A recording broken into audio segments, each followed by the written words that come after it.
Assalamu alaikum урматтуу Москвада мекендештер, амансыздарбы? Сиздер менен кайрадан эле Москва бар. Бүгүн Царицына метросудабыз.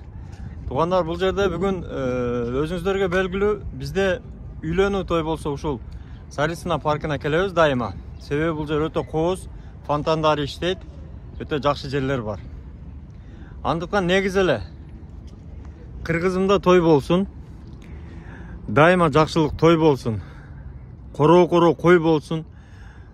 Дайыма биз жакшылык тойлордо жүргөн калк экенбиз. Ошондуктан эгерде той жакшылык болгон болсо, сөзсүз сиздерге кой барды сунуштайбыз туугандар. Кой барда кой бар, тай бар, уй бар, торпок бар, өгүз бар, жылкы бар. Кыскасы жандык малдын баары бар туугандар.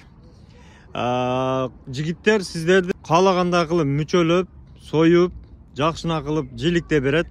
Андан сырткары дайым өзүңүздөргө белгилүү халал союлат. Ошол союуда кадимкидей исламдын принциптери сакталат. Бойнялары өтө таза. Барган адамдар көрүп билип жүрөт. Андан сырткары ал жерде келген конокторго өтө сыпайы, жакшы мамиледе жигиттер кызматта. Андыктан кандай гана той жакшылык болбосун, ушул кой барга келип өзүңүздөрдүн жакшылыктарыңыздар үчүн тай жылкыларды, койлорду, уй торпокторду, козуларды, улактарды сойдуруп кетсеңиздер болот туугандар. Чучук, казы, картаң. Андан сырткары ошол ар бир клиенттин заказы боюнча куйкала берет.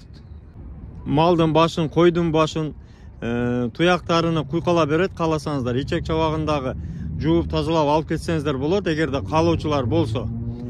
Андан сырткары эң ыңгайлуу жери туугандар, өзүңүздөргө белгилүү, бул Мытищи шаарында жайгашкан, Москвага жакын эле.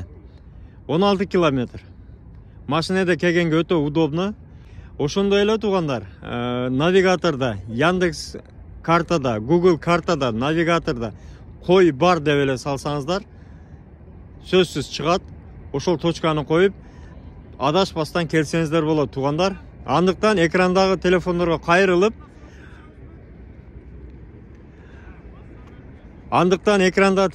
кайрылып, келип, ушул жерден биздин кой бардын кызматыдан пайдаланып кетиңиздер. Кыргызда дайым жакшылык той болсун, короо кой болсун. Кызматыңыздарда кой бар туугандар.